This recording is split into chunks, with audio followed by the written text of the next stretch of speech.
All right, guys. Well, good evening. Thanks for coming out. We should have a special guest with us.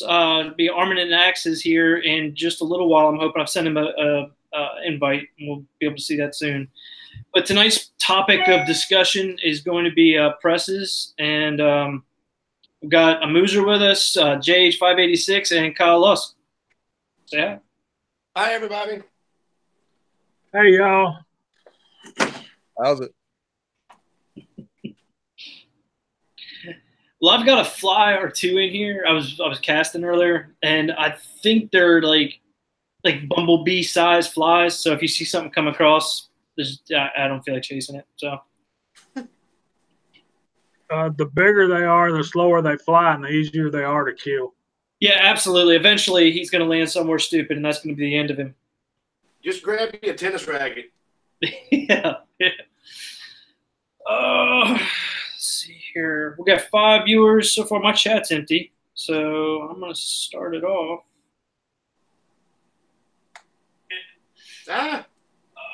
Cardinal rule. Just broke it. You can't break the cardinal. I got one we can start with, Nathan, while we're waiting on folks to show up. Absolutely, man. What do you got? This is the bullet that I've captured from my 6.5 Grendel penetration test video, which is going to be going up Monday. It's scheduled, it's all shot, it's all finally done. So that's going to be going live Monday. But this is actually the captured. It's a 123 grain Hornady SST. How much of that's left? I haven't actually weighed it. That's probably. I might as well. Looks pretty close. Reveal on live stream. Hold on. So much for his planned video. Let me break this little scale out here. See.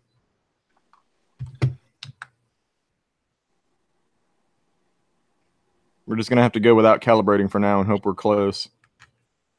107.4 grains is what I got left out of this 123 grain bullet.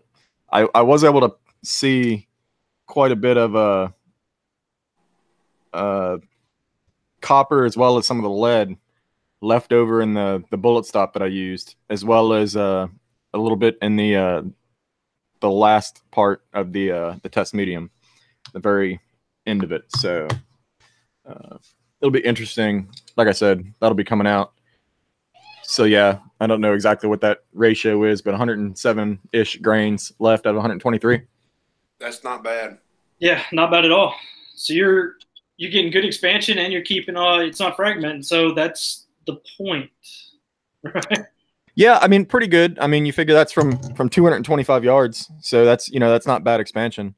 It's not obviously ideal. There's probably I don't know. It's probably about halfway down the bullet, so it's not bad. Definitely not best case scenario, but not terrible. I don't know. I think that's pretty best case. I don't see it getting too much of any better no matter what you do. I mean, because you can't take into account for something hitting nothing or something hitting something. If it hits nothing, are you going to get expansion? And if it hits something, are you going to be able to keep it all together? That's really kind of a hard dance to play. Yeah, I found through years, and I'm sure a lot of people who hunt have used like the core lock style bullets and the interlock bullets and whatnot, that those bonded cores with the jackets, and they seem to stay together pretty well. Even though you'll lose some of that copper, you generally will get a good mushroom out of the core of the bullet. So, that's been my experience hunting with those kind of bullets over the years. So I am pretty happy to see that a ballistic tip bullet, did kind of the same thing. So Uncle Frenchie. Oh, yeah, I did see that video. Yeah. Yeah, he put one out. Uncle Jim put one out right before we came on, and apparently I need to write him some letters and stuff. He can't remember my name. Hey, he's just getting older. He got it back. He got the focus. So I wrote him a comment. Uncle LaPierre. Pepe Le Pew. Uncle Le Pew. God. Oh no. I am an uncle. I can't count the number of nieces and nephews I got. So we're supposed to be talking about presses tonight, and I don't have internet where my presses are. So y'all gonna have to carry me. So basically, I load with Lee 4-hole turret press and one of those little small Lee C presses, the little aluminum things. And I think Nathan's finished with his room. He spent some money on some presses too. Well, I'm sure will be. Well, here's your C press. In case you guys, any of the viewers are wanting to know what one looks like. Mine looks just like that. Yes, sir. Except for without the 2x4. Well, yeah, this is how it was mounted to the old bench because the old bench would come apart if you didn't. There was a video or there was some stuff going on the other day about Lee presses and the smoothness of operation with a classic cast. And what's funny is this is the smoothest operating Lee equipment I've ever had in my life. It just, there's no chattering, there's no roughness in the ram, there's no tightness, there's no nothing. It just works slicker than snot, and it's a $30 press. And it's not even on my benches and probably won't be. So I do a lot of stuff with mine. But I think somebody else does. Kyle's got a turret press. I think he's messing with it over there right now. yeah, I am. I'm gonna see if it doesn't look like I need to expand these to get the bullets seated, but you never know. Now that's not a classic cast though, is it? That's just one of the old straight. Yeah, it's just one of the. You're right. Yeah. That's one of the ones where they the bent primers end up in the base of the press. Yeah, I'm not a fan of that because every time I change presses out, I make a mess.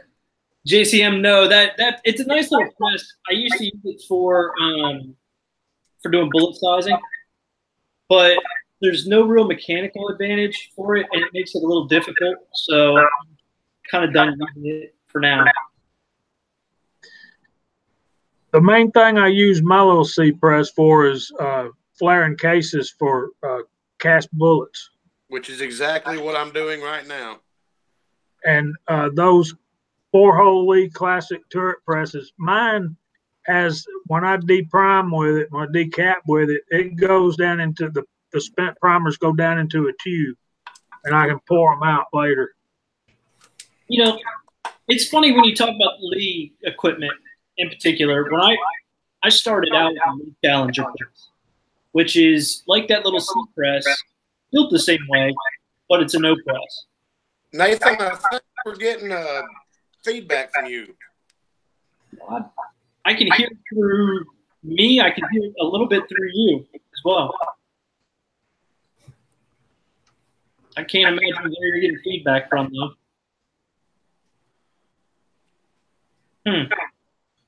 I can hear it playing back through. Let me see here. I think it's coming from Jamie. I can't see Jamie's face pop up. I don't know what he's got going on. Yeah, I'm kind of hearing it from everybody. Hold on a minute. William, I was going to respond to William. That's interesting with the long shot. Like I said, I'm really happy or really excited to get started with that. It'll probably be with where I'm at in the Creedmoor, I don't know, probably a month and a half, 2 months before I actually get into that. But I'm definitely going to use your videos as sources and references as far as what I can go. I'm happy to hear that powder's working out. I've not used any of those. Who makes those powders? Western powders yet? So.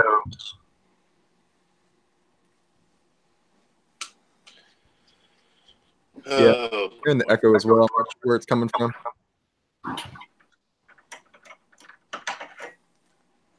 Well, let's see if I can put the power through it. Anyway, the old Lee press, one of the things that was interesting was, I don't know if he put this in print or if it was just something that he wrote about, was that he thought that a cast iron press was overkill and not necessary and a burden of expense. And I always thought that was kind of interesting because how much reduction of quality can you have before something no longer feels sturdy enough to be a real tool, you know? And then they ended up making the Classic Air series later on. And I just thought that was kind of ironic. If they started off saying that this was not something they were going to do because they thought it was too expensive and not worth it, and now all of a sudden it's basically become their bread and butter, is the Classic Cast turret and single stage. So where is all this feedback coming from? I don't know. I'm pretty sure if you look down at the bottom corner, I think we're echoing off of Jamie. I'm not really sure why. But I keep seeing Jamie's light pop up and his face keeps popping up on the screen. I keep seeing little green dots. You got 2 sets of speakers going in there? No, I just got my laptop going.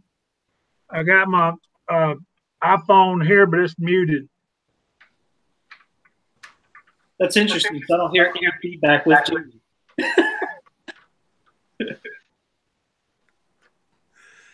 Sorry, Jason.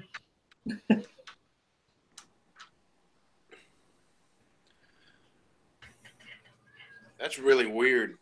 So, Jamie, tell us about your press there, boss.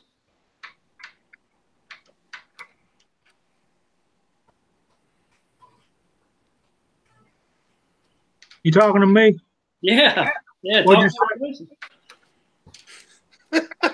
The reason I like that the classic turret press was, I hadn't been doing this very long, and I can use it as a single stage press to learn on.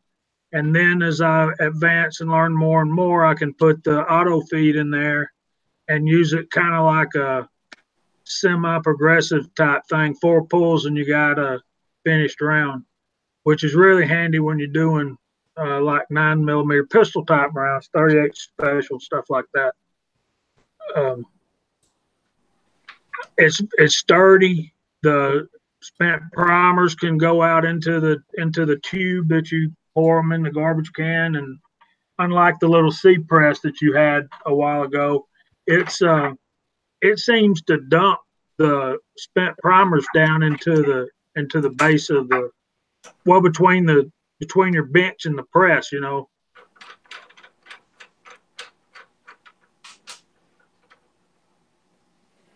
So I'm the only one that's not echoing.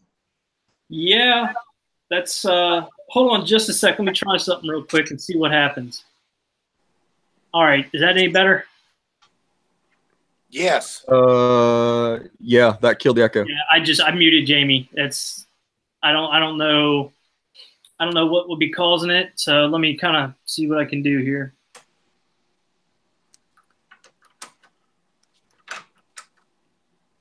All right, I tried unmuting him, see if that fixed it. Jamie, can we hear you now or no? Can you hear me now? Well, I saw Jamie went off video. There we go. Now he's back. I think that fixed it, Nathan. I don't hear any echoes now. Yeah, Jamie, are you good? Can you hear us? Or can you talk? Oh yeah. No? I can hear all y'all much better now. You don't break up. Trying to figure out the control room. I've never used it. All right. Can you hear us now there? Yeah, I can hear you fine. Can you hear me? Yeah. All right. Maybe that did it. Cool. All right. So Rob, what about you? What about your press setup? Oh, let me move the camera over here. I have, like Jamie, I'm newer to reloading, and I had my pick of the litter when it came to what press I wanted, and I chose the Redding T7 simply because it does everything I could possibly ask for it to do. I've got 2 calibers loaded up on here right now. I've got a universal decapping die on it. It doesn't really matter how much pressure I put on it. The turret moves easily. The ram is nice and smooth. Primers drop down into the little collection system it has down below.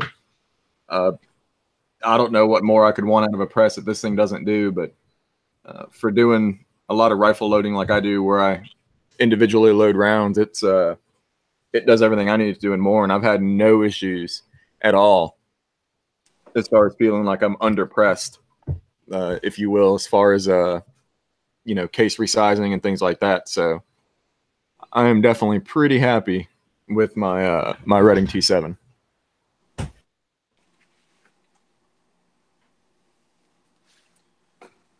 Yeah, I haven't had the honor of using a Redding yet. Bring Jamie back a little bit. Yeah, I haven't had one before, so I'm gonna have to figure this out. So yeah, I've never had the Redding before, which I've heard a lot of really good things. I've heard that it's just an amazing press. My first turret press was a T-Mag 2, or not 2. It was a T-Mag 1, and it had a linkage very similar to that little Lee C press in the way that it functioned. And it didn't have any way to like take up the slack on the turret head, so there was a lot of wobble. It was an old press, and it was good. It worked pretty well, but it kind of put a bad, I'm going to say a bad taste in my mouth, but kind of gave me a bad opinion of turret presses for a while. Yeah. Interestingly, I ordered the Lee, I want to say it's the Lee Classic turret press that auto indexes, and it's got that nylon bushing in there, if you will.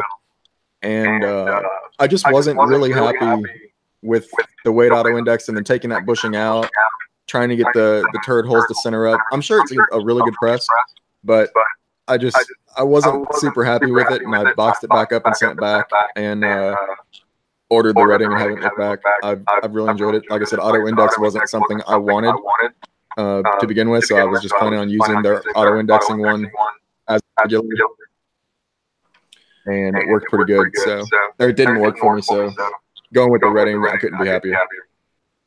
Am I the only one that thinks I'm at a National League baseball game? Well, it depends on what we're doing there, boss. Like, unfortunately, I'm having to kind of, here's what I'm seeing so far.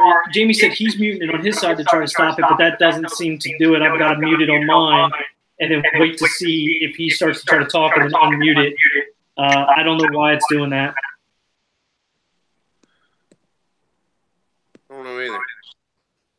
Hey, yeah, Uncle Jim, I did finally get a chance to watch Gavin Tube's video of Lyman's 8-hole press. The one thing that I saw off watching his press, or watching that video, is if you look at the way the handle is on this press, it is completely vertical.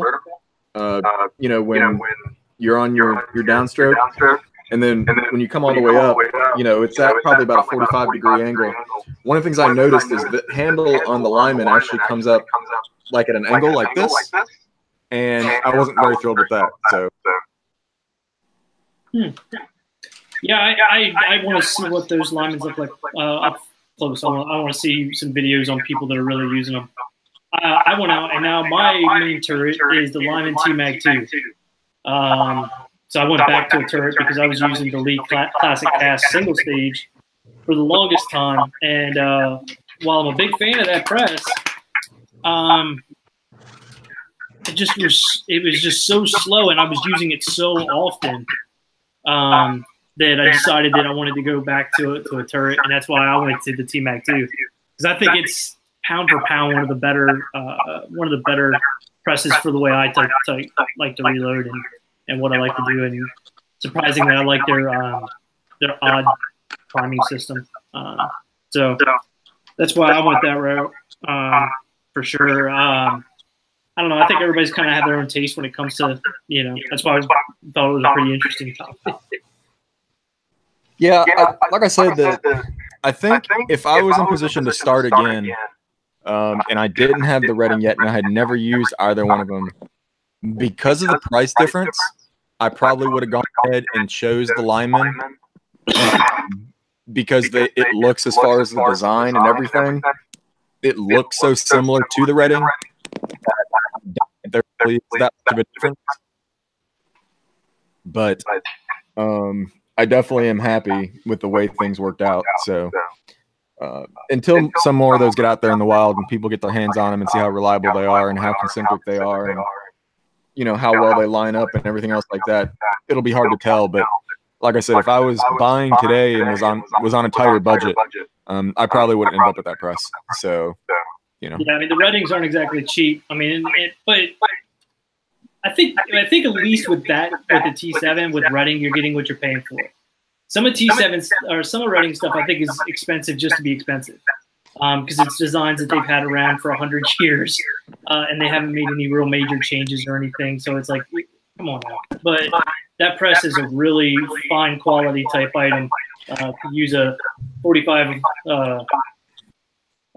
fortune cookie kind of term, but yeah. So I really like that. Going back to a turret was interesting because I was really head over heels with when I got the lock and load with progressive reloading. And then what I found was there's just so often I'm not running a batch large enough to make it worth it for setting it all up and then trying to work the kinks out of the Hornady. So I found that I was doing most of my 45 Colt stuff on my single stage. I was doing all my 41 mag stuff. I was doing all my like 357 stuff. And it's just like all this I was doing on my little single stage. And I'm like, oh, let's just get back to a turret. So that's why I went out and bought that one. Part of the reason. And I'll show you guys here in a bit.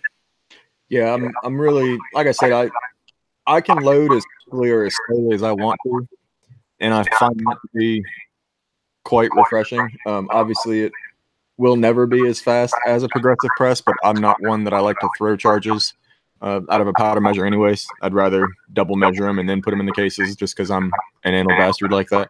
So, yeah, I definitely, for my needs, I think it's great. And I would definitely highly recommend it for anybody that's looking for a turret press. I also, interestingly, around the same time that Lyman dropped their 8-hole press, I did see some sales on the T7s that brought them down. I want to say like 30 or 40 bucks. I don't know if that's, you know, something that's going to continue or if they're going to permanently drop the price to try to be more competitive or whatnot. But I'm with you. I do feel a lot of their stuff is a little bit more expensive than it needs to be. Their dies, they look really cool, but I can't justify to myself spending the extra money for Redding dies when I think the Hornady dies are fantastic. I don't find I need to do any polishing, you know, like on the Thunder balls or anything else like that on the Hornady dies. So, and those are just the regular custom grade die. But, you know, outside of that, happy with the press at least. Yeah, there's a it's funny you mentioned that with the dies. Before, when I first started getting into reloading, your main dies were RCBS, Lyman, stuff like that. And Lee dies were kind of getting big, and the reason why Lee dies were getting big is because they were $20. RCBS dies when I was younger, $50-$60 for a die set, and that was just a steel die set. It was like $70 for a set of pistol dies. And this is like late 90s. And what's funny to me is Lee really drove the price down for reload dies.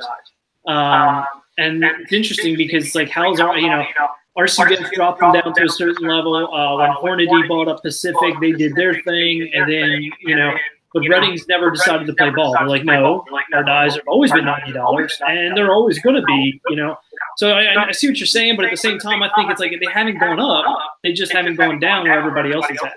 Well, it's really interesting. I've got 2 points to make off of that. The first being that Lee is really brilliant in the fact that the way they had their pricing system in.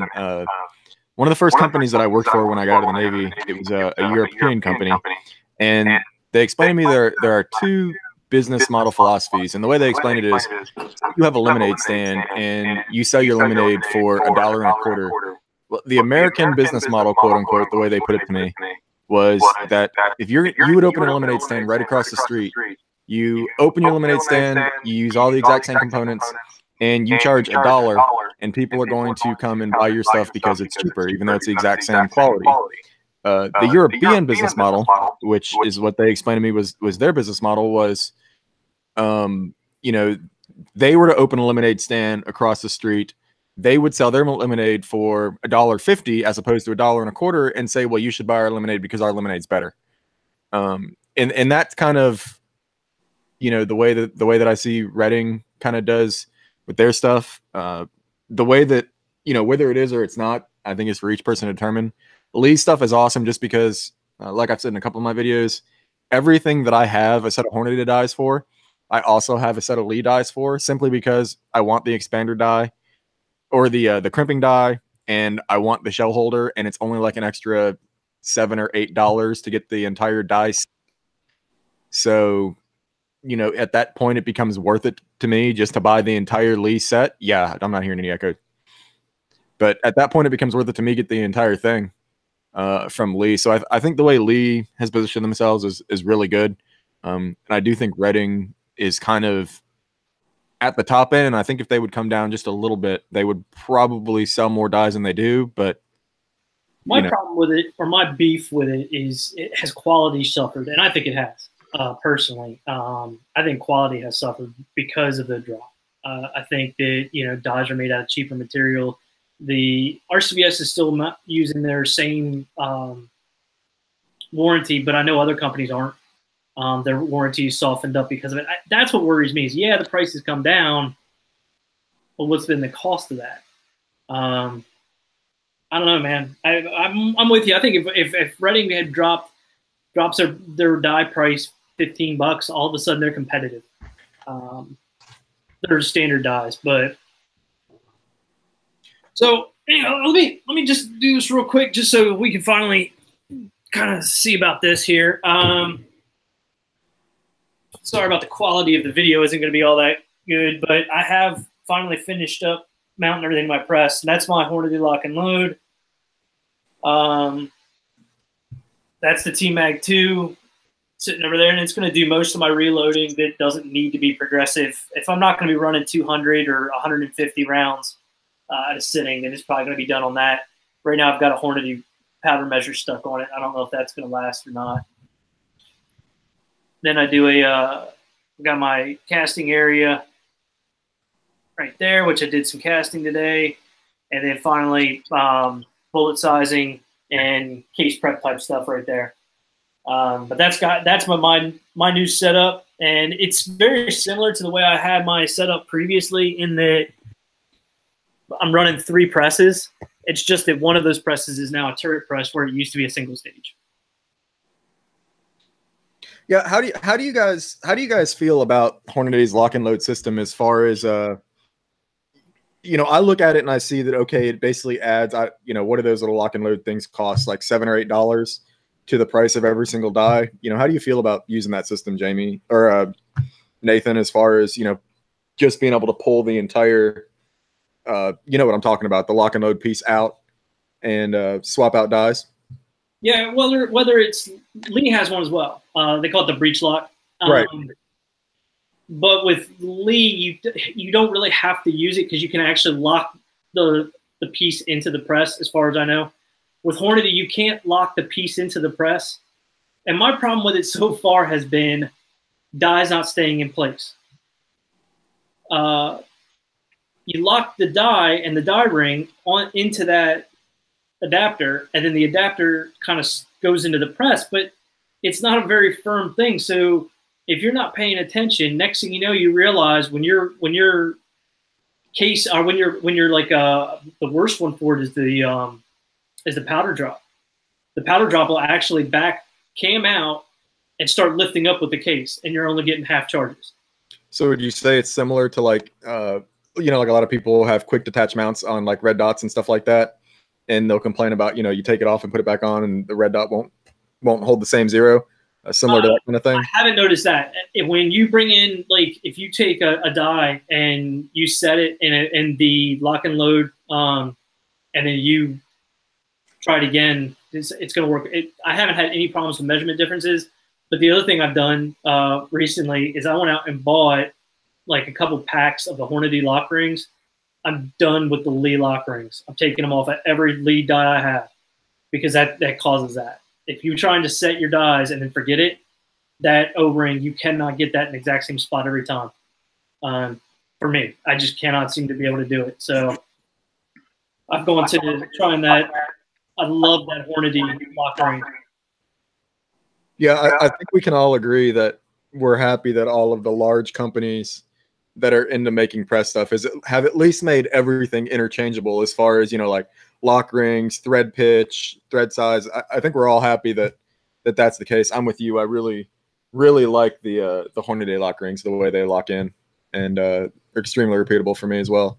So I don't have it yet, but I'm going to purchase another turret head for my press here, and I'm just going to leave this one set up as my 6.5 turret head, and it's got an Allen screw here on the top that I'm going to pull out and just drop a new turret head on for when I start getting into reloading. Probably I'll set that one up for 9mm and 223. So I'll have 2 turret heads, and I'll be set for the majority of what I reload. Yeah, luckily enough, JCM sent me a turret head for mine, T-Mag, so I now have 2. Nice. Yeah, which nice. is terrific of him. It's a great thing, great guy. So yeah, what's funny is what I'm wanting to do is I'm wanting to take the Hornady and make it a 45 ACP dedicated press. Measuring Grain sent me a bullet feeding die and bullet feeding tube setup, which actually works real well. I read some horrible reviews about it, but I used it and it was fine. So I don't know.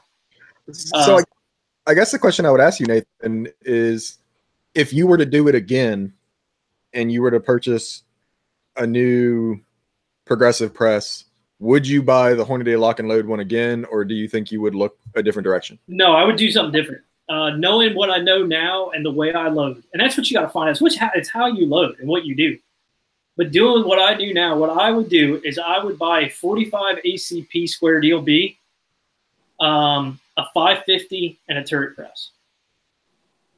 Because the Hornady to me has been way more fiddly to get it to run right when I'm doing small batches. Like for instance, if I decide, okay, I'm gonna do 357s or 38s on it, it'll take me 30 minutes just to get the thing to stop having hiccups. And then once I get done with that, I'm like, okay, now it'll run, but I've only got 50 more to do. Right. And it's like, so that's been my problem with the Hornady. It might just be my model because those things had that's an earlier model. And they had some tolerance issues. My plates, there's like several plates I've had to file on and grind on to get them to actually run smooth because there's been high spots or something. I've got like X's on certain plates. It's like this hole, don't use it. And I've never heard of problems like that with the Dillon. So that's my thing right now. I don't mind the lock and load. I think it's a great machine. It's just that mine's been pretty fiddly. And the way that I load, it really isn't that conducive. If I did like a ton of shooting, like the Scotsman or somebody that does a ton of shooting, then yeah, I think that thing might be really useful because you can do all your 357s. You can do all of your 45 ACPs, all your 9mm on it, and you do huge batches. I think it would be really useful because I think the changeover is easier on it than it is on other machines. It's just that I only shoot one caliber a lot, and the rest of them I shoot a bit. Yeah, that makes sense. You know, I like I said, I'm interested just to know what you guys think as far as progressive presses, you know, what direction you would go. You know, I don't know if I eventually see myself or not getting a progressive press for doing 9mm loading, but, you know, I've never heard anybody say anything bad about the Dillons at all. So, you know, kind of hard to argue with that kind of reputation. Yeah, well, you've already kind of, to me, looking at what you've already done, you've already kind of made your mind up on how you're going to go about reloading. You didn't pull any punches. You went straight in with the top of the line turret. I would go with the top of the line progressive, or I would determine whether or not I actually needed a real progressive. If you wanted to do a Dillon 650 or a 1050, I think that's a better option. I think the 550 fits my loading style. I don't know if it would fit yours, but the 550 is not a true progressive press. That's why I don't like to compare the Dillon 550 with the Hornady lock and load. They're not the same. The 650 is more of a comparable. But for me and the way I loaded, 550 would actually be more useful, except for 45 ACP. So anyway, Right. Kyle's got about 1 billion presses over there, but he's being really quiet tonight, which is unlike him. I bet he's having clamp problems. He's probably lost a clamp or something on the floor. What do you got going on, Kyle? No, brother, I got an extra one right here. Yeah, y'all were talking about Dylan's. My very first press was a 550, and I heard from a guy. He goes, "Look, just go ahead and start with a 550. If you start reloading a lot of volume, you can step it up to a 650." He said, "Don't get too involved in your tool heads and all that stuff." He said, "Run a lot of ammo, and then change your tool head, change the dies out of the tool head, then run a lot of ammo," because he knows I shoot a bunch of calibers. And I wish I would have listened to him, because now I've got way too many of these. Careful. I've got way too many of these setups to change to a 650. I like the 550. I can run, I don't know, 700 rounds an hour, something like that. But Nathan's right. You cannot compare that to a regular progressive press, because it's not. It's not auto-indexing and, you know, that kind of stuff. The Dillon powder measures are spectacular. They are dead nuts on all the time. All I have to do, like, this is my 308 setup. Yeah. All I have, oh, hang on. We need visual references here. Well, I'm curious, Kyle, while you're walked away, if you can still hear, do you happen to have an RCBS powder measure? I've heard a lot of really good things about those as well, and I'm curious how you compare it to the Dillon. An RCBS what? Powder measure? No. I could have gotten my hands on one this afternoon if I'd have known. Well, I don't mean with you, but I mean, have you used both of them, and how do they compare as far as the Dillon powder measure and the RCBS one? I found that the Dillon, after they changed all this, can y'all see my hands? No, you can't. After they changed all the safety stuff up here, I heard that it was really awkward to begin with, but after they put this backup rod and to eliminate double charges and everything, it actually makes sure that it's all the way closed and makes sure that it's all the way open after you get it adjusted right. That they came up with a whole new adjustment procedure and all that. And once they did that, this is extremely accurate. That's cool. That's really cool. Got that. I've got I got a Lee auto disc there. I've got an auto drum on my other Loadmaster in the basement that I run 223 and 300 blackout on. I found that, and like Nathan said, you start playing with Lee presses and changing stuff. You change over and you run 100 rounds before you get it where it's making consistent bullets.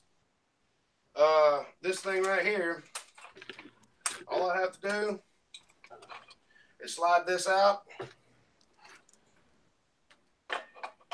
slide this in, 45 and 308, take the exact same bottom plate. I ain't changed nothing. Start cranking the handle. And is that the 550 or the 650 that you've got? This is just a 550. Okay. Okay. Yeah, it's just the 550, but everything is so rock solid, nothing's going to move. It barely fits in the slot. That's how tight their tolerances are. You have to line this thing up perfect. It's like a well-oiled machine. But just make sure you got the right primers in there and go to town. Now, the only thing I use this 550 for now is large primer stuff. I would be using it for this 35 Remington that I'm loading, but I don't have a tool head and all that stuff and the base plate. No, I'm not buying anymore because I've got plenty of money in crossover kits and all that stuff. But I can load anything that I shoot on this machine because I found it easier. I like the Lee Loadmaster if you're only going to load one thing on it.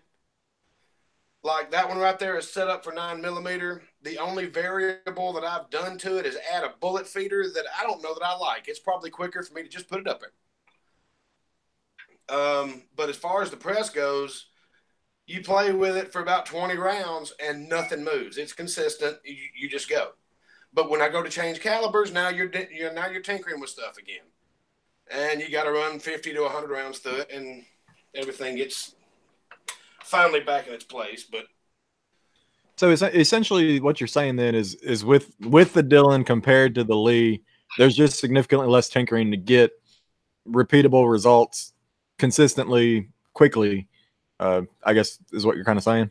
What I've noticed is with the Dillon, if I want to change calibers, especially like 45, 308, 30-06, I think 270 as well. They all run the same bullet locating pins, base plates, and all that. They're all the same. So you're not changing anything there. On the Lee, I think a couple of them are different. But when you pull the two pins, slide it out, slide the new head in, you're making exactly what you made the last time to the 1,000th. It's that accurate. Nice. I mean, is it worth the $600 or $800 or $1,200 that you can put into one? Depends on how much you shoot. Well, if you shoot a lot, then yeah, it's worth the money. Hell, if you shoot a lot, it's worth a $650. I don't shoot enough for a 1050 because if I was going to have a 1050 sitting here, that thing would have an Autobot on it, and I would be making ammo while I was at work. I mean, let's face it. That's what it was designed for, but I don't need that. Why I have a tendency, or why I want to go. One of the reasons why I want to get a Dillon is, yeah, the machining and all that and their tolerances. But what really got me was when I was a kid, when I was a teenager. We took a membership at a relatively local indoor shooting range. And Dillon reps were going to that shooting range and teaching people how to reload. I mean, granted, their equipment, I mean, they were salesmen, but they were actually going to a little old town in Delaware to try to help out and teach people to reload. And then with their customer service and like Kyle said, that the 550 is, specifically anyway, it has been around for a long time, man. It is a stable press. Like, all the little problems that they may have had have all been way worked out long ago.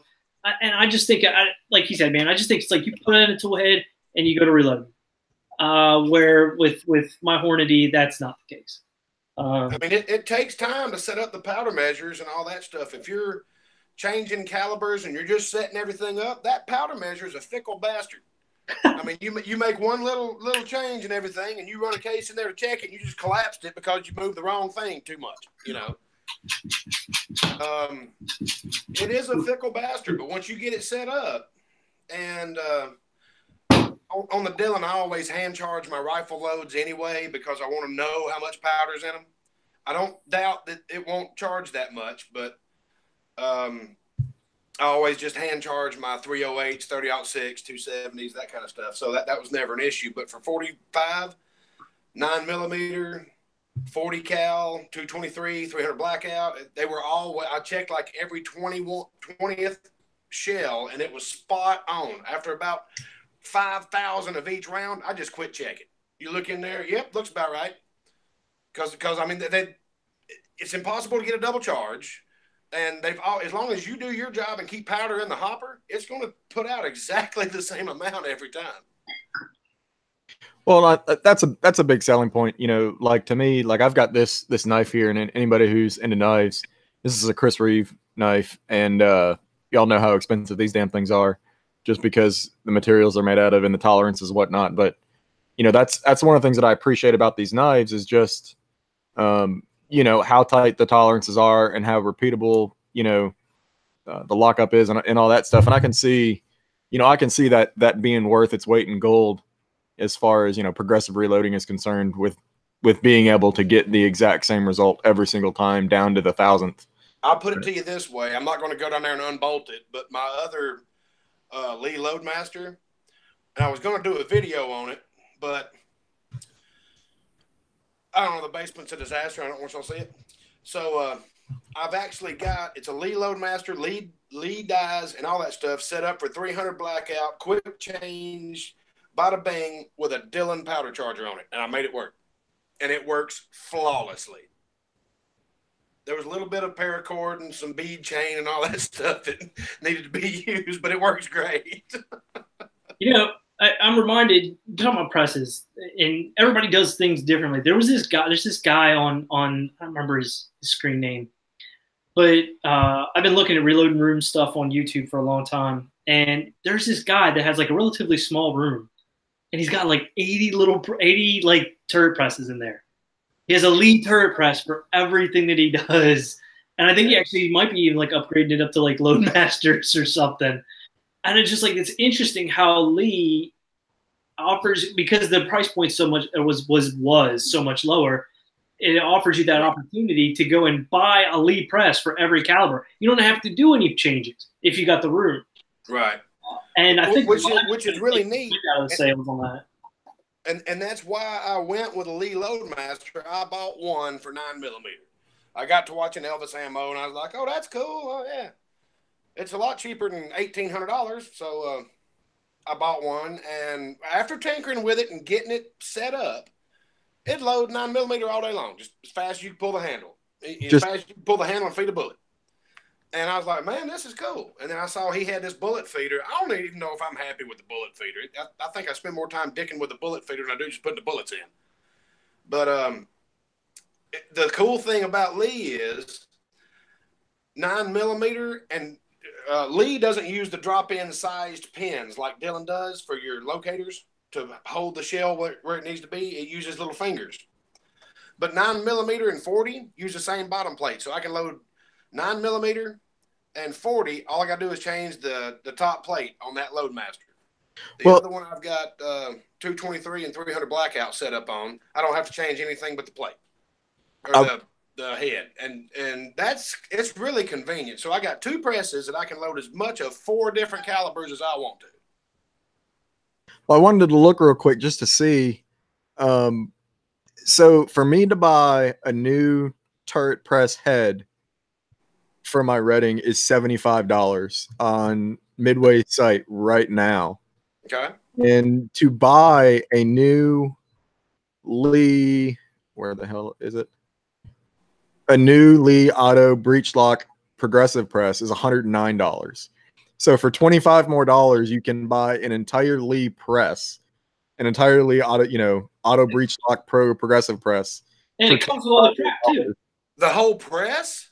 The entire press is $109.99 on Midway's website. So for $25 more than I would pay for an additional head for my press, you can buy an entire, like Nathan was just talking about, an entire press from Lee for $109. I mean, I've got the room. I could relocate this table and put presses all the way around it. I don't want to. This is fine.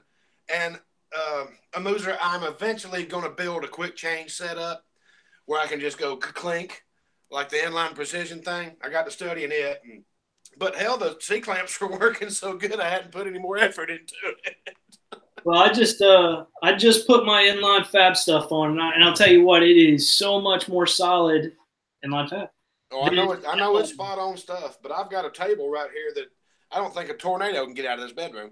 Here's a funny thing, Kyle. Like, I look at the bolts that I was using to bolt my Hornady lock and load to my bench, right?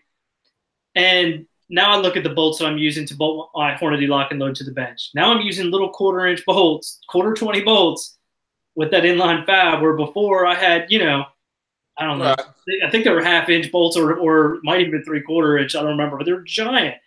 And, right. And look at flex. On that Dylan 550, I had it mounted straight to a table, and it was kind of wobbly. And I called my buddy that told me to buy the damn thing. I'm like, what do you do about this? He said, oh, you didn't get the strong mount? That's the best $60 you'll ever spend.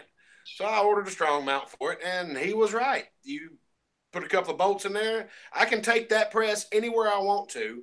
I can either use C-clamps or wood screws or whatever. I can wood screw it to my table down at my shooting property. We got an old picnic bench up there. I can wood screw it to that and sit there and hand load, make any changes to the loads that I want to, and then test fire them right there. It's not that difficult. It won't tip over in the truck. You just sit it in the seat, and it'll stay there. JCM's got a question there for you, Nathan. Well, here's the thing: the inline, the play, there is play in the quick change, but there's an Allen bolt that goes in the back that you can just adjust and pull all the play out of it. So if you adjust it for that, there's nothing at all. It's just as rock solid as anything else. I'm a big fan of the quick change. I think here's something that I've done in the past and I've seen. Now, me personally, maybe I just get claustrophobic with it or whatever. When I had a press, and I talked to Scotsman about this earlier this week. When I had my Hornady on my right side and my Lee on my left side, it was like the worst possible scenario for me because I didn't have workspace on either side of my press, which always was annoying. And I ended up putting the press that I was using the most eventually, which was my single stage, on my left. And my left hand is mentally challenged. So I got a mentally challenged hand trying to run the press, and I'm trying to do everything backwards, basically like I was a left-handed person because I have to do everything off my right.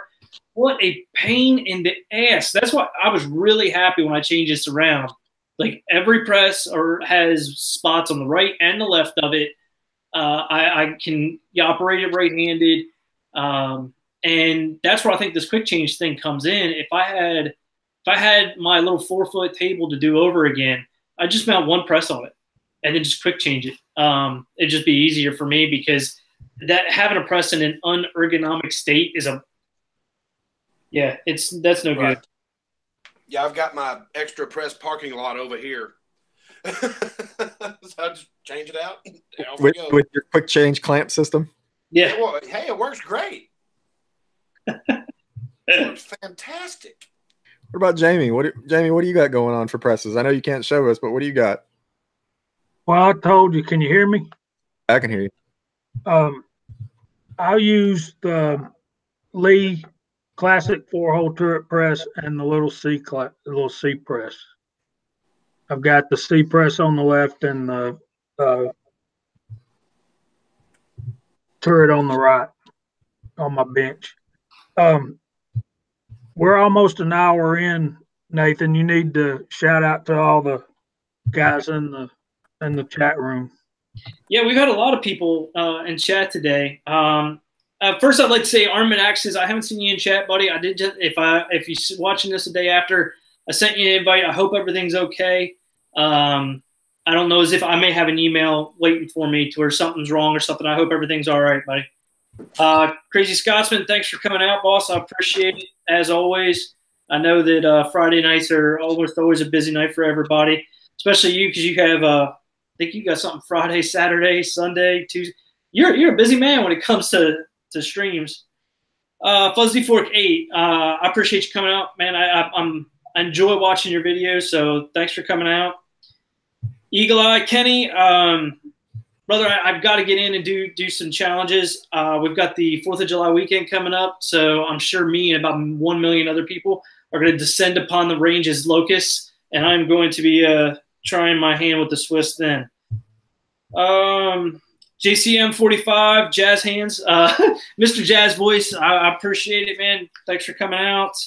Big Al, I don't think we've ever chatted, Big Al, but thanks for coming out. I look forward to talking to you in the future. The Emperor's on board, which is always nice. William C. Chapin, Curtis. Anyway, make some of the funniest videos. If you other guys haven't watched any of Curtis's videos, he makes some great videos. Especially if you like subtle humor. Really good. Uncle LaPierre, Jim, is on board. And who else?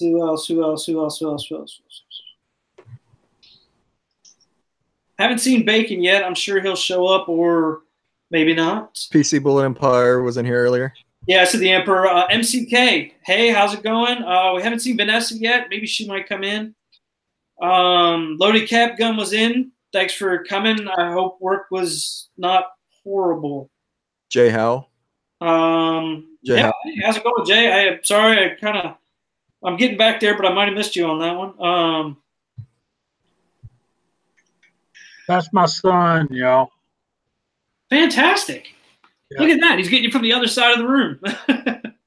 No, he don't live here anymore. He's 32 years old. Oh, okay. Well, I didn't know. I just knew that every once in a while your granddaughter's been there, and I didn't know if they kind of hung out there at night or whatever. I see a loaded cap gun. I've not seen that. I've not seen that name in here before. Yeah, that's actually my significant other. Oh. Okay, can I say some things here? Absolutely, bro.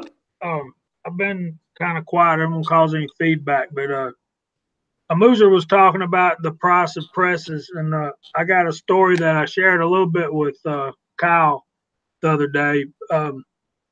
Let's see, Monday was a week ago. In other words, 2 weeks from this coming Wednesday, 2 weeks back, I had a meeting with the group I'm involved with in Lafayette, Georgia, and I got there early, and I decided I was going to ride up to Fort Oglethorpe and check out North Georgia reloading. I figured if nothing else, I could find another turret for my little Lee press.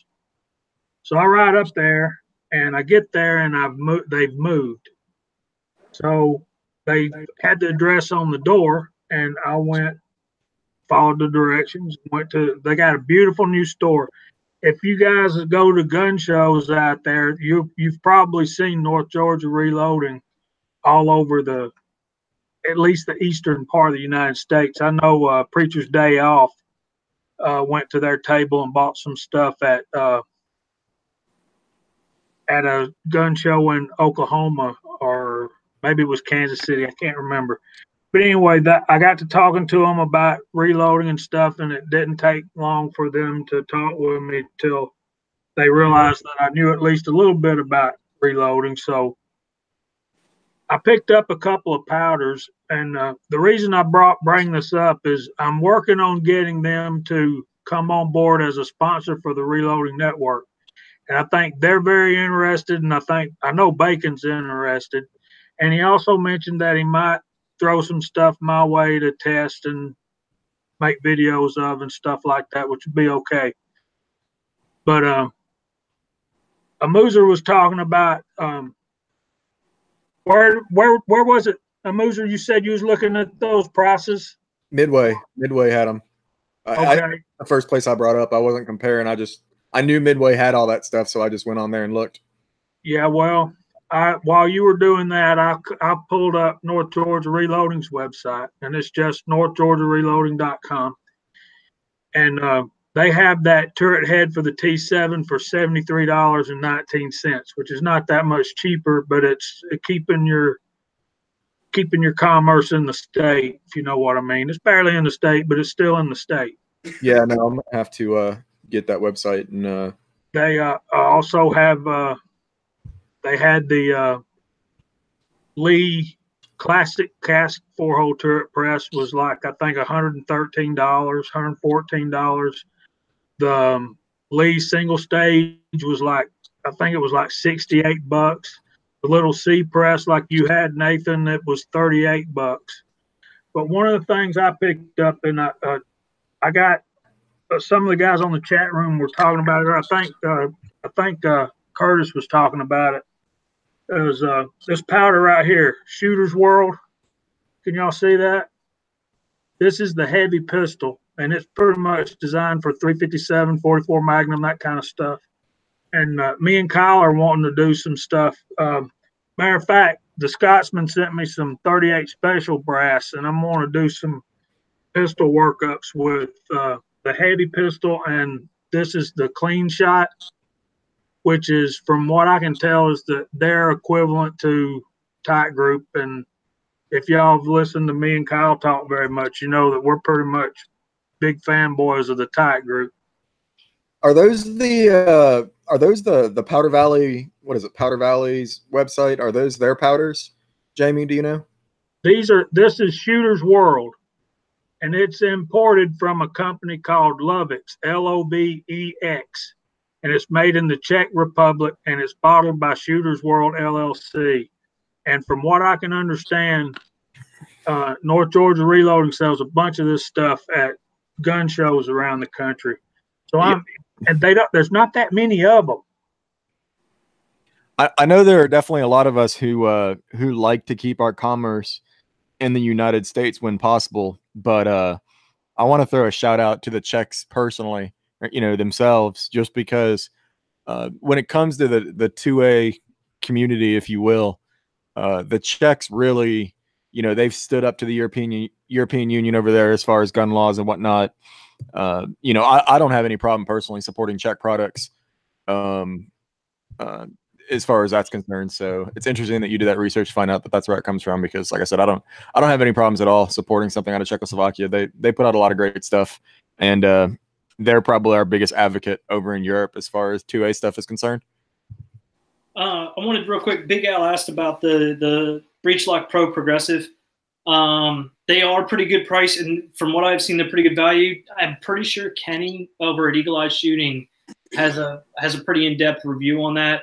However, if you're just going to reload with one caliber, especially if it's rifle, I'm a single stage guy. In fact, I'd probably, if I was going to go that route, I'd probably just go with a pretty high end RCBS or comparable single stage. Because you're doing rifle. I mean, at that point with rifle, I would have almost, if I was going to load one caliber for rifle, I don't even know if I would go and get a powder measure.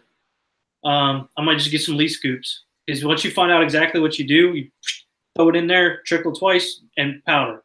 You know, if you're doing one thing in rifle, you're only loading 20, 30, maybe 50 of them at a time. I'm a single stage guy for that for sure. A single stage press really does have its uses on everybody's reloading bench. I don't care if you have 10 Dillon 1050s going fully automated. You always need to do just one thing to something. And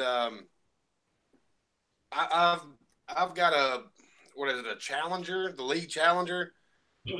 I've got one of them downstairs on the other table, and it's an awesome press to be sizing bullets through. You know, you just chink, chink, chink, chink, chink, you know, all night long, and you can do a ton of work, but you're only doing one step at a time. But that's okay. All I wanted to do was size 500 9mm bullets, so that's what I did. But you always need that one thing done, and so a single stage, I think you can pick up, what is that? How much did y'all say that cheap? It's around 35 to $40, Kyle, for that Lee Breechlock Reloader single stage. Is that the one you're talking about? Either that or the Challenger or something. It's just a press. That's all it is. Okay. The Challenger's $70. Oh, it was a cheap one. The Breechlock Challenger from North Georgia Reloading is $69.77. No, this was like $32 when I bought it. Yeah, the Lee Reloader press, which is the little C model, the aluminum one, that's $38.10. I think that's what I've got down there. Jamie, thanks for calling out that North Georgia Reloading. I didn't know about that company. Much as I've been up there at times, you know, I would have stopped by. So now I know about it, and I got somebody else to look at for reloading equipment, because, you know, about anybody. They're in Fort Oglethorpe, if you know where that is. You come across it. That's right across from it's way up there. Yeah, it's don't you dare say Lafayette. It's Lafayette. It's Lafayette everywhere in the world except in Northwest Georgia, and it's damn right. It's also not. You were about 12 miles or 15 miles south of there just the other day when you were up in my neck of the woods. Yeah, and I was actually closer. I think I was actually close to being in town there because we were with the event I was doing. I know what you mean. I used to live close to a town called Houston. Then it was spelled Houston. Right. Well, there's a county in Georgia called Houston County. Yeah. It's spelled Houston. Yeah. Right. And there's a ORV park around the Dalton area that's called Houston Valley. You know, it's funny because when you go to get your single stage, Scotsman said that he started out with a turret and he wished he had a single stage as well. Finding the single stage that works best for you, it depends on what you're going to do with it. One of the things that I wanted to do with my single stage was universal decap. Right.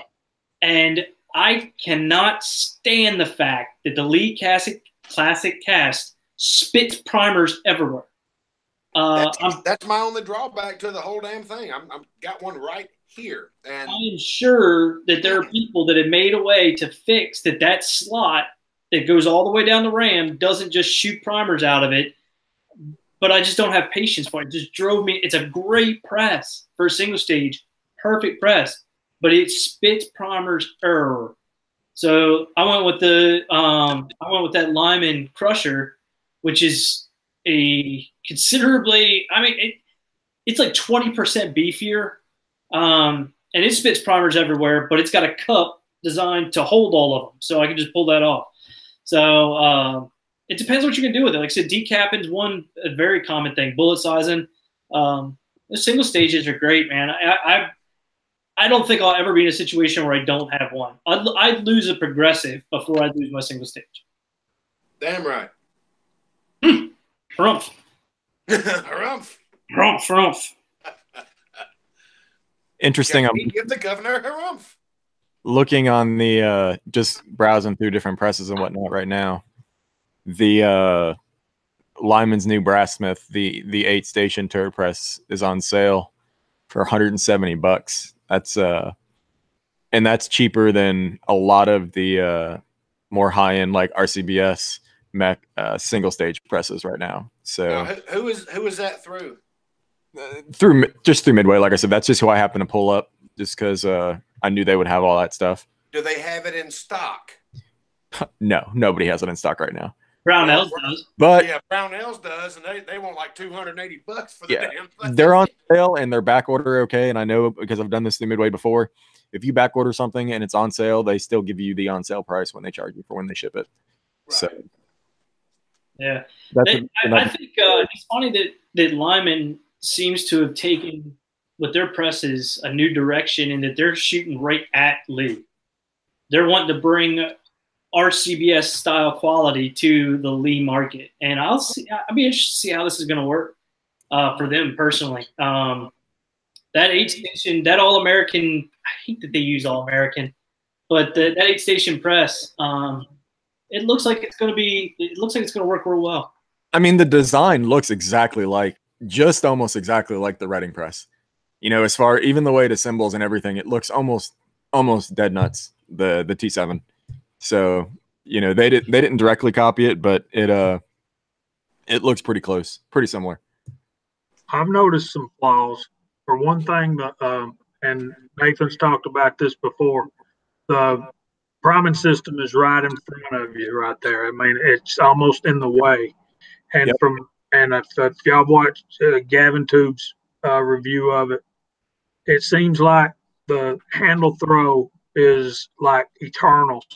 It's like it goes up from all the way up there by the turret, like touching the floor on the other end of the throw. I mean, maybe I'm wrong. Maybe I just need to look at it more, but I'm interested in that press, especially at that price point. I think what's going to happen, competition is good for the economy. It's good for the consumer in the grand scheme of things. And I think what's going to happen is we're going to see prices come down from all the big manufacturers, and you're going to see the quality go up, particularly from Lee. If they're going to compete, they're going to have to bring their quality up a little bit. And Lee makes good stuff. It's just the fit and the finish, the aesthetics of it that's not as good as some of the others. And see, some of their. Jamie, I don't know if Lee is interested in bringing their quality up, because, like you said, they don't make bad stuff. You know, I almost kind of look at Lee kind of like we all do Harbor Freight. You know, we can go and get a wrench from Harbor Freight, and we know it's going to work. You know, a 9/16 wrench is a 9/16 wrench. It's going to work. You know, it may snap on you if you're doing some really heavy torquing, but you know, it's still a 9/16 wrench, and it's still going to work. And I think Lee's got that part of the market, and I'm not sure they're willing to get rid of it. But I do agree with you that I think with what Lyman's doing is it's going to force some of the. Yeah, I see you, Kyle. I've broken so many of these snap-on wrenches, but they replace it every time. But you know, I do think it's going to force, especially if they sell well. You know, like you said, it's almost half the price of what my Redding T7 is, And if what you're looking at is, you know, the handle pulls a little bit more of a pain in the ass, and that's realistically the major difference between the two presses, and it operates about the same, I think it's going to bring a lot of people in, and it's going to force, you know, some of the more expensive RCBS Reading mech. I don't know if Dylan would be forced to get on board or not, just because, you know, they're such a different market. But yeah, it's a different market. But yeah, I think what I would do, one of the first things I would look at is, if I was going to get what I've seen so far with that Lyman All-American 8 is getting a handle from Inline Fab. Would be one of the first things I would do. And it might need to even be pretty crazy. I don't know. It's going to be interesting to see how there's I don't like their O-Press, their new Brass Smith O-Press. I don't like the looks of it at all. Hey, Jamie. Yes. Okay, let me go ahead and just so Uncle Jim knows that I'm not lying to him. I did call you about a certain little gift, correct? Yes, you did. Okay, it's right here. Come and get it. Thanks, Uncle Jim. Even if you can't remember my name, I still love the Cobra. I see Williams talking about the fact that they're not really shipping the Lyman. Has anybody ordered? Anybody in chat ordered, or does anybody have been able to get their hands on one of the new Lyman presses yet? Just out of curiosity. I know it'll take a minute for people to respond, but well, if they put this press out and they start shipping them, yeah, and people are complaining about the length of the throw of the handle, they'll do something to fix it. They will. They surely will. They have to. I mean, put a gear in it or something. I mean, you know. Well, at that price point, are they really going to want to, though? You know, I think it would depend on what the feedback is like. You know, I'm curious to see if they're throwing it out there, because, you know, are they throwing it out there and saying this is what we're giving you, and you can either take it or not take it, or are they throwing it out there to test the market and see, you know, what it is they need to put out and at what price point to really kind of become that, well, it's a little bit more expensive with the Lee, but the quality's better, so, you know, let me go with this, or it's at least got more options. Yeah, it's just interesting because I look at the T-Mag 2, and I think that was a definite revision and an upgrade to the T-Mag 1. And there's some people that have one that's actually a hybrid that they changed the linkage to a little bit different of a linkage, but still had the old orange paint. And there's even something. But anyway, it was a six-station press. It's funny that they one-upped Reading and went with like that was a thing. Like that's what we needed, was that extra hole. Yeah. But in doing so, they went back to the orange, which is interesting because when they were doing gray, it was like they could fit on anybody's bench. But now they went to orange, which is like, and I know people say it doesn't matter, but it does. I know plenty of people that it matters to. And then to price it where they did, I mean, the T-Mag was $220, $30, $40 for the T-Mag 2. And this All-American 8's coming in, what do you say, 169-ish, 80-ish? Yeah, 190, or I mean, it's on sale for that price, but yeah, I mean, it's coming in around $200 basically. So, I mean, they made supposedly a better press, a bigger press, for less money than what they were doing. They're trying to take market share. That's exactly what they're trying to do. It's just, I just don't know if it's going to work. I don't see, honestly, I don't see how it can't, assuming the press just doesn't flat out suck. I mean, when you look at the prices, you know, like Redding's Boss single stage, Hornaday Lock and Load Classic single stage, RCBS Summit single stage, all of those are priced right in there with an 8-station turret press. Yeah. I mean, how are they not going to sell that damn thing? Right, yeah. But I've asked that question before when it comes to Lyman. I'll tell you what, I'm willing to add to my collection. Hell with it. What's one more? Yeah. Well, and that's the thing, you know, it's priced at a point where it would have a lot of us thinking about it and being, you know, hey, I really like that Reading T7, but $320 is a hell of a chunk. I can definitely though justify, you know, 170, 180 bucks for the Lyman. And like I said, if it doesn't suck, it could turn out to be a fantastic bargain, but we just don't know if it sucks or not. That's like the Lee Loadmasters. Some people give them a bad name. I don't have a problem with it. I bought one just to try it, and it works great. The only reason it doesn't work flawlessly is because additions that I've made to it. I actually liked it so good. Hell, I bought another one just for the hell of it. And then they come with dies, you know, so you can be set up right out of the gate. It's funny because I've been a lineman. I've been a lineman fanboy ish for years. And I think it comes back to Armin Axe has brought up. He says my lineman old turret press is gray and red. And I don't know which one that is, but I know that my dad had an All-American, which was a very different type of turret press than what you see nowadays. It's the way that the whole turret works. Everything's just slightly different. And the mechanism is to like two big hands that come up and down. Great press. Like, just bulletproof, awesome. The shell holder was junk. But that's lineman doing lineman's thing. The True Line Juniors trying to make dies with the wrong size, threads and wrong size hole. But it's just funny how they make some stuff that is just so nice and doesn't necessarily sell. I agree with you there, and it's funny, kind of the complaints that you had earlier when you were talking about your Hornady lock and load press, because I've got, Hornady this, Hornady that. I've got their concentricity tool, their case wall thickness gauge, all kinds of Hornady stuff, but I didn't buy the Hornady powder or the Hornady digital powder charger, and I didn't buy a lock and load press.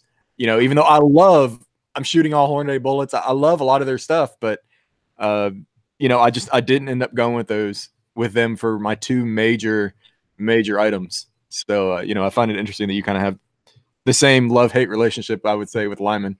Yeah. Now, what's funny is, and this is, I would say this to any company out there, no matter, except for Lee. Lee gets away with this. Nobody else can get away with this.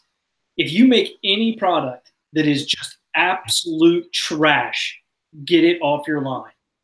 I almost didn't buy that Hornady lock and load strictly just because of that Hornady powder trickler.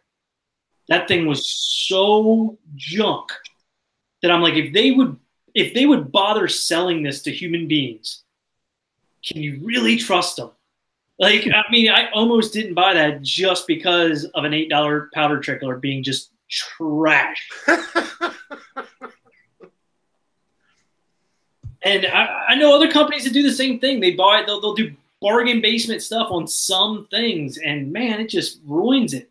Well, and that's where I think the rise of sites like the Reloaders Network and our community as a whole can kind of help with that, because all the information that we got before was either paid ads out of magazines, or some of the larger channels like we were talking about previously, like GavinTube, who like I said, I don't know the guy from Adam, but I've never heard him say anything real negative about anything. So I think with the way things are going, as more people that are like in the community start getting their hands on that kind of stuff, and we're not just going to be finding just messages on random message boards now of, oh, well, that sucks, or that sucks, or that sucks. We're actually going to have people putting out videos that are part of like the Reloaders Network and whatnot, that are saying, hey, I've got this and it sucks.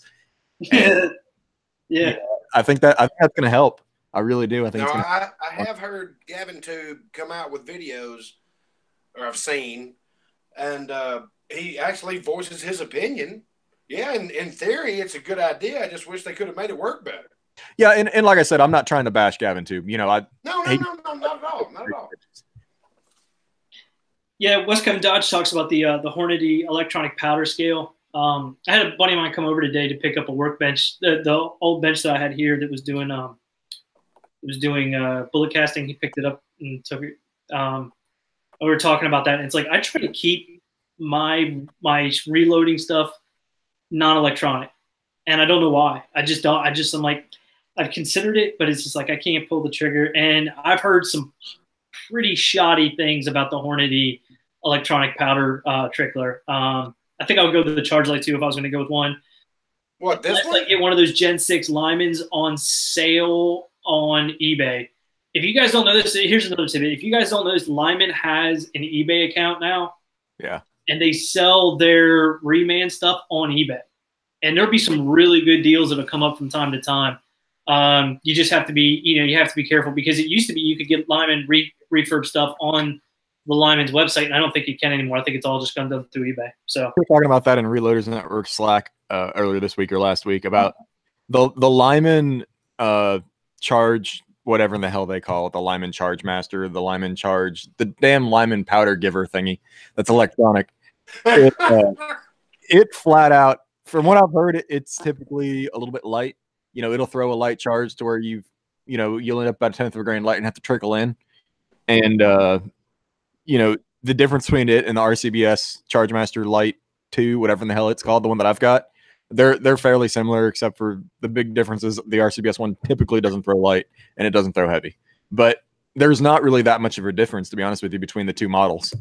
From what I could see from everybody that had reviewed them that's got them, Johnny's Reloading Bench has got and uses the Lyman one. Gavin Tube's got the RCBS Light. A couple other people that I saw had the RCBS Light, and it seemed to be the more popular one. And so, yeah, the Hornady was the one outlier that I saw that had more complaints. We'll put it that way, that had more complaints than any of the others that I've seen that are out there.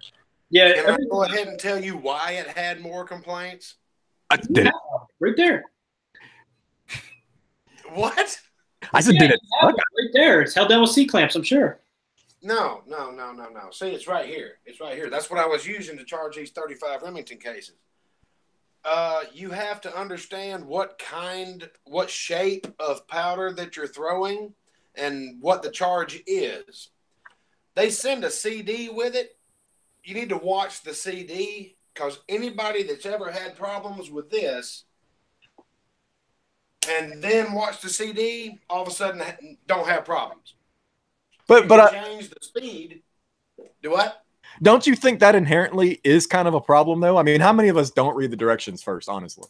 You know what I'm saying? Well, but that's not Hornady's problem. Quit bad-mouthing their equipment because it works great.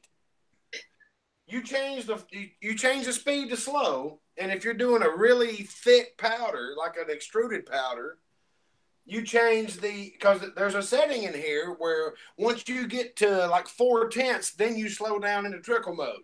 If you're doing a really heavy powder, you want to go to like 8/10. So it'll slow down quicker. It'll take a little bit longer, but it'll drop consistent charges every time. Well, let's see. I didn't have a single overcharge. Well, and I think what you're saying, Kyle, is actually extremely relevant, and it actually is really good, solid information. I almost would appreciate you doing a review simply on that powder measure with some of that information, because like I said, I've not seen that information out there. And really? I think it really, yeah, I really would. And maybe it's just the places I've looked, but I've looked quite a few places. Well, actually, let me tell you how I stumbled upon it. Is I was looking at reviews because I bought this on a Black Friday thing from Midway. Right. It was like $110. I said, hell, that's good. Let me go check everything out. And I'm looking at all the reviews, and they're just terrible. And then you see the replies like 6 down. Did you watch the video that came with it that shows you how to work it? You don't just plug it in and hit start. You have to set it up for the powder that you're using. What's yeah, 427, I think, is a rather of course this is $48.95. It's a very small stick powder. 4227 is a little bit bigger, but then you look at like H335, it's like a flake powder. So you just have to adjust what you're doing, and you can change it it'll start slowing down whenever you tell it to. It'll start slowing down 27 grains before you get to your charge. Yeah, you will never throw an overcharge, but it'll take you all goddamn day to make a damn 50 pound. People in chat, Kyle, that have got the Lyman, and they're saying the same thing. It will throw a 10th light occasionally, which obviously throwing a 10th light is significantly better than throwing a 10th heavy. But so from what I've seen, what I've read, they advertise it plus or minus 1/10 of a grain, and it is. It'll throw a green light if it's 36.1. It'll throw a green light. There's actually a setting in there where you can change that too. But 1/10 from what I'm doing, when you're talking 45 grains of powder, 1/10 ain't that much. Right. So I was okay with that. If it goes to 36.2, nope. And you have to manually reset the thing before to pour another charge. So you know that charge is bad. In Fuzzy Fork, is saying the Lee powder scoops are great. And I mean, I'm going to be honest, if the digital scales that are good digital scales, if those would come down in price so that they're not almost the same price as a full-fledged powder measure, I would have happily picked up one of those, and just one of these damn Lee scoops. You need you one of these. Wow. I've got one. I've got I've seen it. No, I've got the which one have I got? I've got the Frankfurt Arsenal here. I heard the Velcro. I said that sounds Frankfurt Arsenal to me. Yeah, but you know what I'm talking about. I'm talking about the nicer, the ones that are like $175, $200, the nicer digital scales. If they'd come down in price, even if you're reloading 50 rifle rounds, to just do it with Lee hand scoop and then trickle in a tenth or two, I'd do that all day long over having to clean out the damn RCBS or probably the Hornady or the Lyman or any of the others. Right. That's been something. I love that thing. Once you figure out, and I watched a video, I'll see if I can find the video on a guy that actually watched the CD and is sitting there going, why are y'all saying this sucks? This is how you fix all the problems y'all are having. It's right here. It's in the instructions, but y'all don't read them. It's in the video, shows you how to do it, but you ain't going to watch it. This is all you got to do. Boom. And he puts, I don't know, it looks like charcoal coming out of that damn tube. I don't know what kind of powder it is, but it's huge powder. And throws a perfect charge 10 times in a row. Well, you got to understand the redneck way, and that is when you read the directions when you can't figure it out on your own. Right. Well, but apparently they couldn't figure it out on their own. I've got a friend that's got one of those, and he's brought it over, and we've used it a few times. And once, like Kyle says, once you get that powder to slow down at the particular point that you need it to for the particular charge and the powder that you're using, it's near flawless. But I will agree with what Uncle Jim's saying, and I think Moozer's making the same point, is that they're a real bear to clean out. And yeah, I see in the comments, like Eagle Eyes, he's on the fence between the Gen 6 and the Charge Master Light. I love my Charge Master Light. I know a lot of people who love their Gen 6. Exactly. Them damn long Hobby Lobby style paintbrushes are a godsend for cleaning these damn things out. No, hell, these came with it. Yeah, mine had a smaller one. It's not as long, but yeah. I got a rough one and a fine one that came with the damn thing. It's funny to me because when I first started reloading, every once in a while you'd hear somebody using a digital scale, and people would just be like, "Oh no!" And it's funny because I still don't have one. Still don't have one. Still use a balance beam. In fact, I've got two. I've got three. I've got one that I need to give away. But yeah, I'm still using old balance beam scales and stuff. I just haven't. Like, it's digital. I have no idea what it's doing. Well, that was one thing I was going to say a little bit earlier. I think everybody that does reloading, period, should have a balance beam scale. Well, I wouldn't necessarily say a balance beam scale, but I would say a backup or a secondary scale to at least check. I mean, what are the chances that two scales are going to be off by the exact same amount, Well, what are the chances that the power grid's going to stay up and you can still weigh your powder charges? Rob, actually, it's interesting you say that, because balance beam scales are some of the worst for that whole what are the chances two are going to be off in the same way. Yeah. Because if you have something on your bench or whatever that's affecting that scale, you can put another scale right in its place and do the same thing. But the electric scales will do it too, the digital ones. It was funny because I just grew up in that environment where it was like electric scales were a no-no because they weren't calibrated properly. They 50 grams, and then you go get a 60 gram weight, and you put it on, and it's 61. And you go get a 70 and it's 73, and you would get, but it's calibrated to 50, right? But it's not the way it is anymore. I'm just old headed when it comes to it. So I picked up the I don't know where the hell it is on my desk here in my drawers, but I did get the check weight set that allows me, if I'm throwing 32 grains, or like my whatchamacallit, my 6.5 Grindle load is 30.1 grains. So I'll check weight both of my scales, both my RCBS Chargemaster Light as well as my Frankfurt Arsenal. I'll check weight them both at 30 grains just to see, if they're consistent at where I'm currently measuring. So yeah. Plus, it says he would trust a digital scale as much as a digital micrometer. I'm the same way. Even my dial caliper, which I consider to be like a caveman operation tool, is a dial one. It's mechanical. Just a digital one. I'm like, no, it's all right. It's like a digital thermometer. I don't trust it either.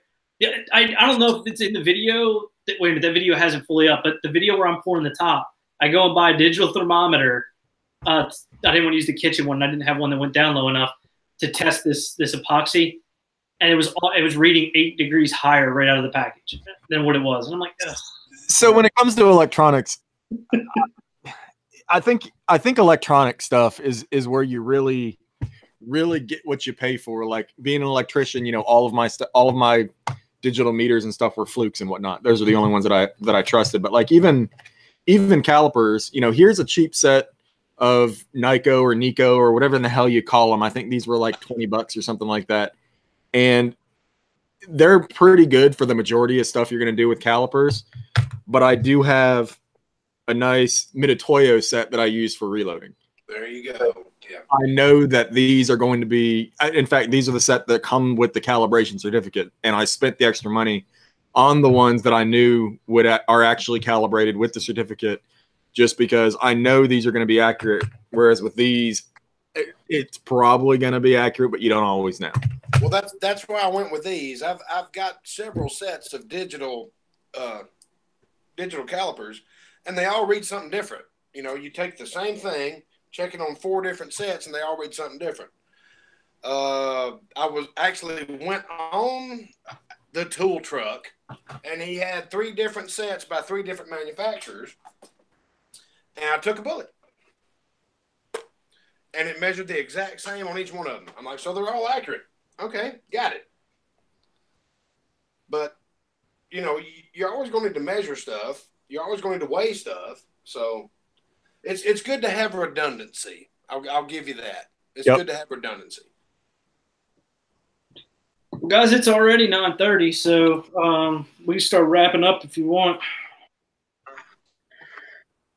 Let me say something about scales. I got 4 different scales. They all read something different. I don't trust none of them. I'm going to pour gas on them and set them on fire and go buy me some. Hey, bring them over here and we'll compare them with mine, because I got like 4 or 5. Yeah. Yeah, I got the Woo-Wow thing, which is the one I trust the most, and it's the one I paid the least for. Yeah, that's weird. I've got a set of the Hornady balance beam scales, and I've got the Lee safety thing that came with my kit. That thing, even if it's accurate, it's so hard to use, it's not worth it. And then I've got the Franklin Arsenal, the little ones like a Mooser had, and it reads the exact same thing as the Wowoo thing does, but it's slower. So you can, when you're trickling in charges, you can blow by what you're trying to get to. Yeah, so that's the only problem with the wow things. Yeah. Well, the Wowoo thing is a lot quicker operating than the Frankfurt Arsenal one. But like Uncle Jim showed, if you're trickling, Yep. it won't register quick enough. Yeah, Johnny's reloading 2/10 over before it even changes. Yeah, Johnny's reloading bins has showed that on a lot of the scales. You know, he's gone through, if you go through his videos of scales, he's gone through and showed a lot of those scales do that, including, I believe, the Frankfurt Arsenal one that I've got will do that if you're slowly trickling all the way up from 0. And that was the point essentially that I was making before. If one of the nicer, higher end, expensive scales wasn't, like if Lee would put one out that was like that in the new, or not Lee, but Lyman would put one out in their new Lyman pricing model, you know, and put a nicer one out, I think it would be very popular. Oh, hang on. You might be dead on. I got a newer Dillon catalog here, and I was just amazed at how much they wanted for an electronic scale. Yeah, that's what I was thinking. If they put out one that's similar to the Dillon, but at half the price, you know, maybe that would be interesting. I don't know. Well, I've learned a long time ago, when you're dealing with measurements, yep, the more expensive it is, the probably better it is. But yeah, but see, here's the problem that I have with that personally. The more expensive it is, yeah, the more accurate it is when you buy it, probably. But not 6 months later. if you ever worked with like, you know, these kinds of tools that need to be accurate, you've got to take them in and get them recalibrated all the time, at least once a year. Yeah, annually is what I would say. So if you're not going to be, if you don't have P-mail or whatever office to be able to go in and have your stuff recalibrated, you paid $5,000 for something that's going to be no more accurate than a Frankfurt Arsenal dial caliper 2 years down the road. I've been a mechanic for the last 25 years. I know the value of a good accurate torque wrench, because 2 more inch-pounds than what it requires will result in premature failure. I know that half a thousandth bigger than it's supposed to be will wear the gears out of your rear end. 3/8 of an inch can mean the difference in your transmission working and it blowing apart before you pull it out of the bay. So I know about measurements. Yeah, I mean, it's just amazing to me. Like I know when I was working with my dad and stuff like that, when at the machine shop, the engine machine shop, you'd see torque wrenches that were sitting in toolboxes. You know, still dialed up. Well, a lot of them were. A lot of the guys kept their torque wrenches in a separate box by themselves. But there were some that just didn't. I mean, they just tossed their damn torque wrench in the top of a box. I'm like, good God, man. No, they come in a nice plastic protective box for a reason. Yeah. The main failure, especially on like beam or spring type torque wrenches, is people leave them set to 300 foot-pounds. Yeah. That's not good on the calibrated spring, because that's what measures your calibration. And you've got that thing bowed all the way down. So, yeah, no, I'm with you, man. I mean, when I was doing aircraft maintenance for years, and I couldn't tell you how many times, you know, you'd have a tool, and you're like, that doesn't feel right, and this has just been calibrated. You go get another one, and you're like, yep, nope. Right. So to me, that's where I draw the line. Like, listen, don't go out and buy a $5 set of mics. That's useless. Right. But don't go buy a set of $5,000 mics if you don't need that level of precision and you're not going to get them recalibrated. Exactly. Right. I think I spent $300 set and you're good to go. I think that's what I spent on mine. I think I spent like $120 on my set of mics. And, you know, at the year mark, you know, I've got a notification on my phone. I'll send them in and get them recalibrated, or take them. There's a place right here that I can take them and get them recalibrated, I think. But just to check them, Scotsman, interestingly, you know, from working for Beretta, how often did you guys recalibrate? And then also concurrently, since we're kind of wrapping down, does anybody have any questions about stuff that we covered tonight? Because we kind of jumped around from talking about presses to scales and stuff like that. So I'm just curious if anybody in the chat has got, you know, questions related to the presses that we showed tonight and whatnot. And also be interested to hear from Scotsman as far as, like I said, what their calibration and interval for their instruments. One thing I want to say about Scotsman's earlier comment about he doesn't like paying for brand names, and I have to kind of tend to agree with that. And we're moving to more of a global economy. You guys are talking these fine instruments and calibration and all that stuff's over my head. I'm a copier mechanic. I understand a little bit about different things, but you know, as we move into a global type economy, you've got maybe 4 people in the world, 4 companies in the world that make everything. And if we're going to pay more for something, you need to make sure that the person that or the company that you're buying this from is actually the person that made it. Now, if you're looking at, say, a RCBS powder trickler and the Redding, how do you know they weren't made at the same place in China with a different label stuck on it? Which is, I think, what we see in the Frankfurt Arsenal scale, like Ian Amuser has, and the Lyman. Like he said, Johnny's reloading bench did a thing. The Lyman didn't work as well as the Frankfurt Arsenal, and it was more expensive. But you got so many brand names of the same thing manufactured at the same place. So if you're going to spend that kind of money to do what you guys are talking about, do your research and make sure that what you're buying is worth what you're paying for. Is all the point I would make on that. And interestingly, what Scotsman said, his response to my question, he said they would approximately every run of 1,000, they would recalibrate. And that's more similar to, like, I know Nathan can attest to this from being in the military. But that's more similar to the way we did things in the military. Is we did have like set change your oil every 3,000 miles or 6 months, because we're randomly going to make up a number and call it 6 months. We did have an interval, like periodic style maintenance, but we also had a use maintenance that was, okay, once you've used this X number of times, recalibrate it, as opposed to just your regular, we're going to make sure everything gets recalibrated. And how many times do you think the oil was changed at the motor pool versus how many times they went to Dairy Queen and got a Sunday? Yeah. Yeah, my uncle works for a construction company out of Jacksonville, and they do a lot of work from between Jacksonville all the way down to Tampa on I-75 and I-95 and all the roads in between there. And they spent thousands of dollars to figure out when motor oil starts to break down. And he doesn't work for Midwest Express Road Builders, does he? I don't know, to be honest with you, Kyle.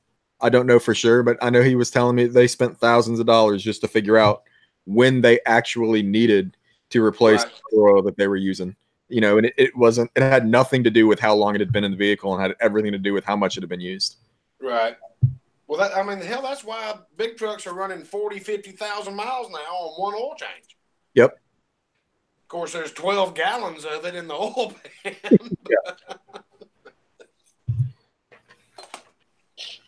Yeah, that whole that's just, I remember there was old GMs used to have right inside the housing where the oil filter went was a bypass. And what I thought was interesting was cars that had that system, they got wrapped up in the whole oil filter war, where it was all this many microns and this many microns. And it was like, wow, that's really great. But you realize you get about 20 miles down the road before you're bypassing most of your oil through without even going through that oil filter. Right. And it's like nobody knows that. Nobody tells anybody anything, because sometimes it just doesn't matter. I worked at the same place for a long time, and we had this one guy, and he had this old school Crown Vic, the old square body Crown Vic. And he just paid us to put a motor in it. And this is at a Dodge dealership. Just a long-time customer. We put an engine in it. And everything was great. He would show up every 5,000 miles, damn near to the 10th, and hand us an oil filter and a quart of Mobil 1 oil. The hell you want us to do with that? Change the oil. The oil filter holds a quart. Take the oil filter off, put a quart in. Okay. And we did this for many years, and he drove this car all over the place. This car ended up having 190,000 miles, and just due to the way he drove it, I think a valve stem seal or something was causing excessive smoking. I think it was dropped a valve guide or something like that. And I pulled the valve cover off of it, and I was like, "Hey, Pete, come look at this." My buddy came over. He goes, "God damn, that's a brand new engine." I'm like, "Yeah." And you know what car this is? He goes, "Holy hell, I've been wasting a shit ton of money on oil."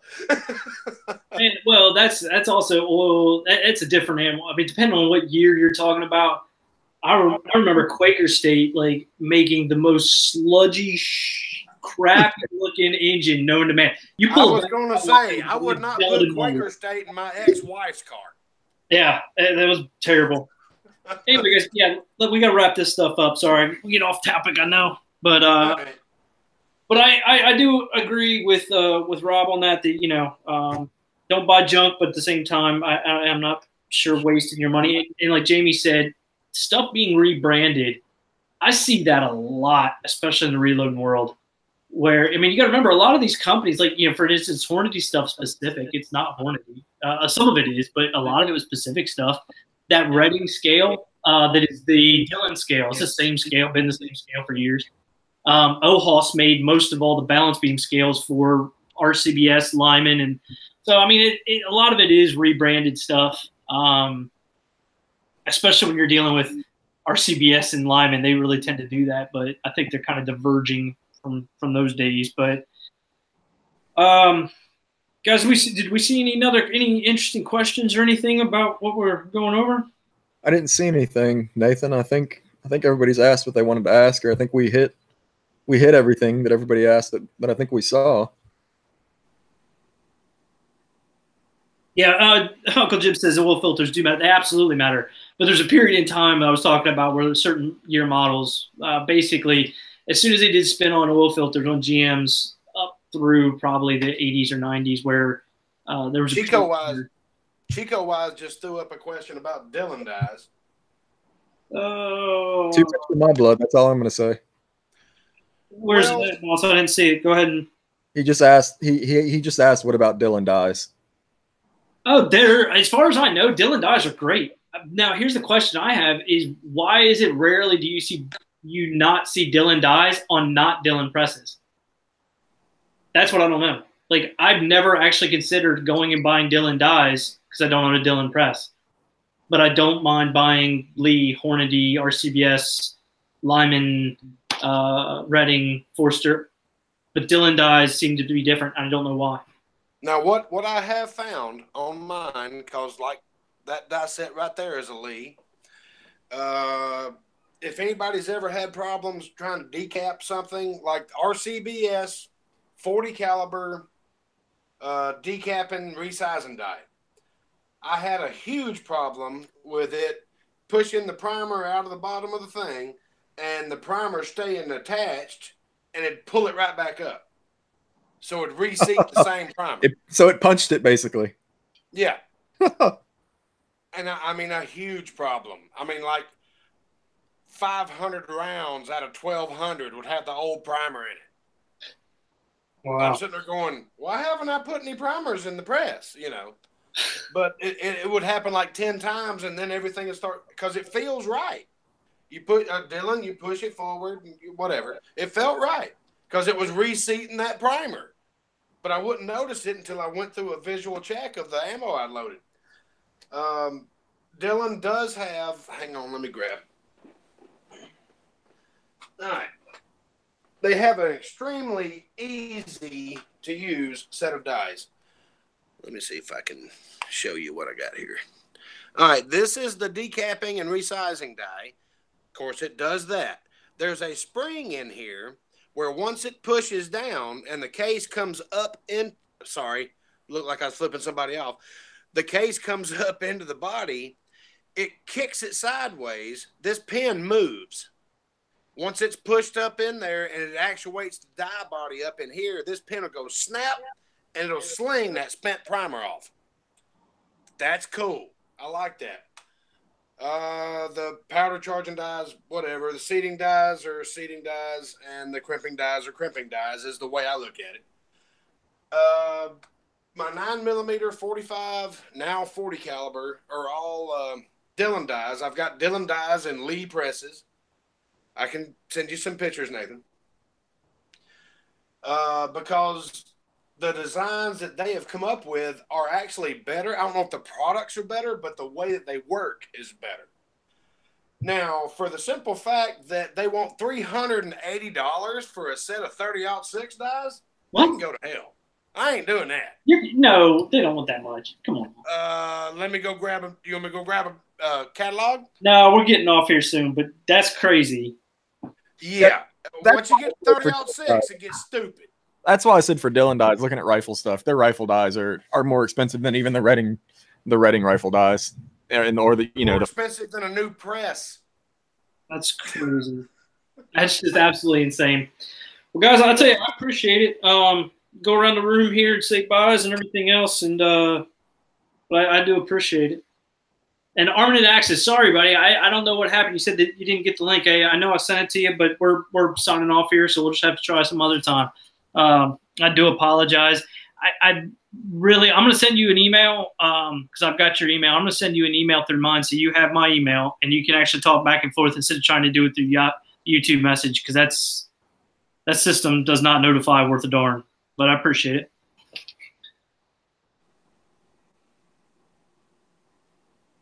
Ooh, I'm still on. So if you guys want to say bye or anything, I don't care. Well, you were just so good in talking. So, I'm no. Actually, me and the guys have talked about it before we went live. We were trying to decide whether or not $48.95 and $48.95 from two different companies would be the same.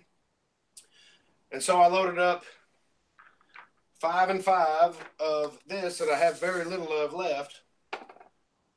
And I was going to load up some with that, and I'm glad that we talked about it before the chat, because it turns out this is if I load up what I was going to load up, it's well above the max for 35 Remington that they're calling for. So we could have had some issues there.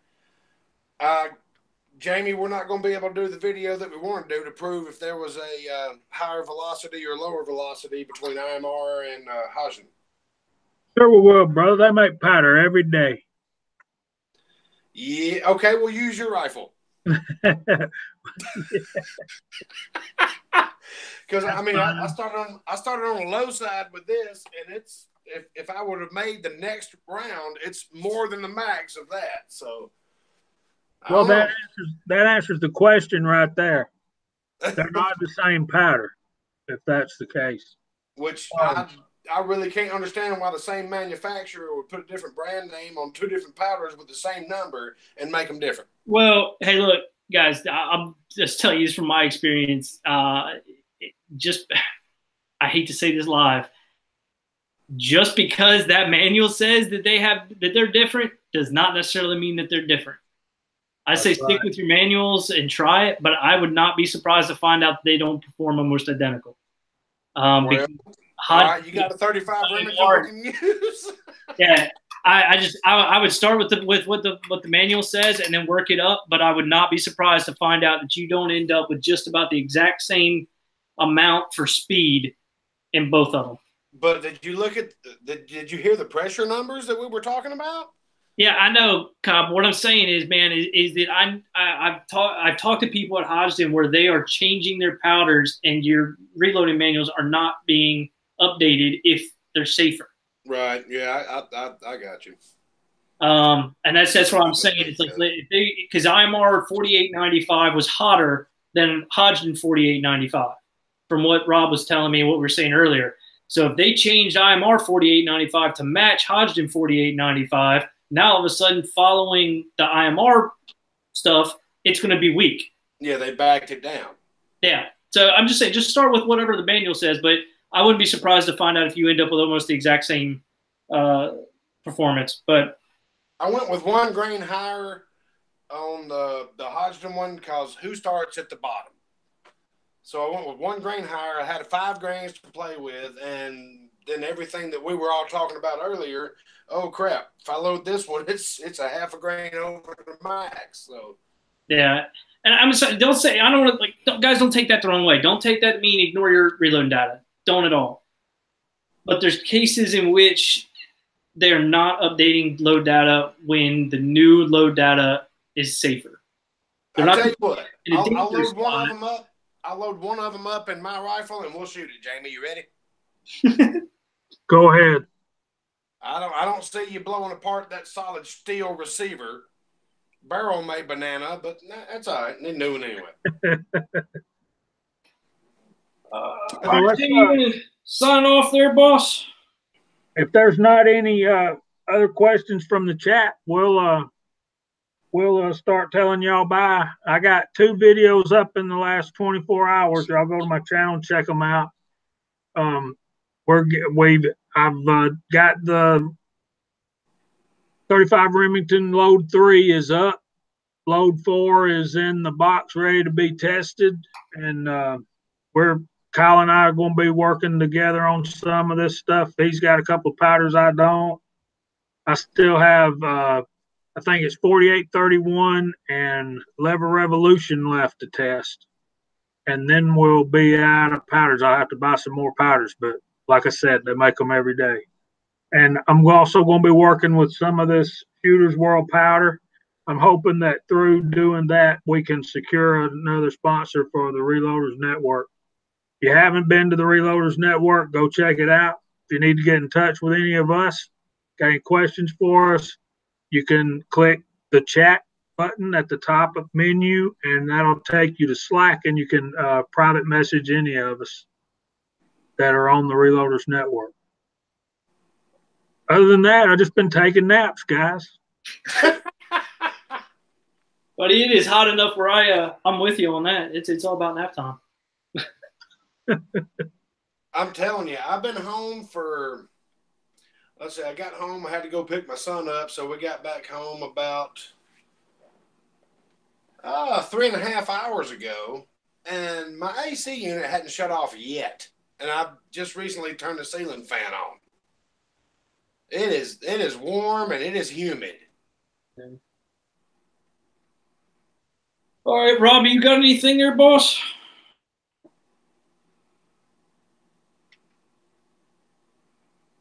Yeah.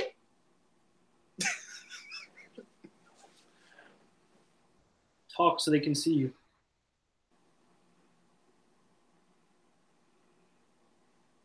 Huh. I don't know if he turned his mic off on accident. Yeah, I think he did.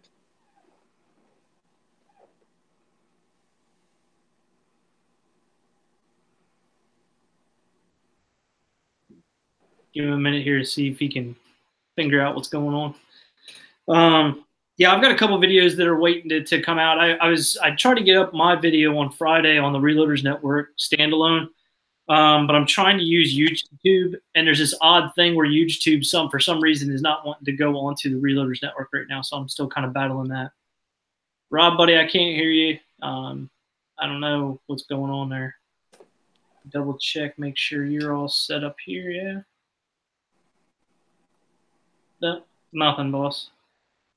I got to, I'm headed down to the shooting property here, if not next weekend, within 2 weeks, or maybe 2 weeks. I've got all the challenges to do. I can only go 250 meters.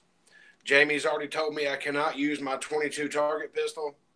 So we're just going to have to load something up. I'll probably use my 45 Colt. Or, sorry, my Colt 45. Colt 45 is a nasty malt beer. Huh?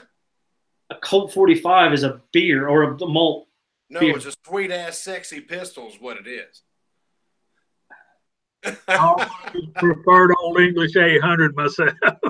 Yeah, old E, yeah. And then since I can't go as far out as Kenny over at Eagle Eye, I might have stuck my foot in my mouth, but then again, a guy that I work with said, you can do it. I've seen you do it. I'm going to put a bullet through the O in a Coors Light tall boy at 250 meters, and Bacon said, I want to see it. So You're not going to waste the whole Coors Light, are you? Oh, hell no. I'm going to drink that some bitch first. Oh, okay. All right. The hell's wrong with you, man? I'm a little concerned. I have to drive up to Georgia, and we're going to have a conversation about that, because that's in Georgia. Right there. No, I was just saying, I don't know what the hell happened. I just had to relog into the chat for some reason. It went apeshit on me, but this is the bullet out of the 6.5 Grendel penetration test video. So that's done. That's coming up Monday. I put a video out today, just me yakking. If anybody wants to watch that, if not, it's just me yakking. But other than that, we're just continuing on 6.5 Creedmoor, and appreciate people keeping up. But yeah, no, I didn't hit the mute button on my microphone or anything. It's just damn live stream went to shit, I guess. I don't know. I reset it and it's working. That's all I got. All right, guys. Well, I appreciate everybody coming out, everybody in the chat. So we have Armored Axes. I'll send you an email. We'll try to get this figured out. Willie, thanks for coming out, everybody. I think I see 18 viewers at one point, so we're still staying around that, 18 to 20, which is really great. So thank you, everybody, for coming out. We'll be on next week. I know that we're not going to be doing any kind of special guest or anything, so we're trying to keep those staggered. So it'll just be us. I think Georgia Boy is going to be on next week, or at least he's said he's going to try, which is always nice to have. And we'll come up with some kind of topic at some point. I have no idea what, but check on Slack or the Reloaders Network, and most likely you'll find out what it is we're going to be talking about. But I appreciate it, guys, and until next time, I'll see you later.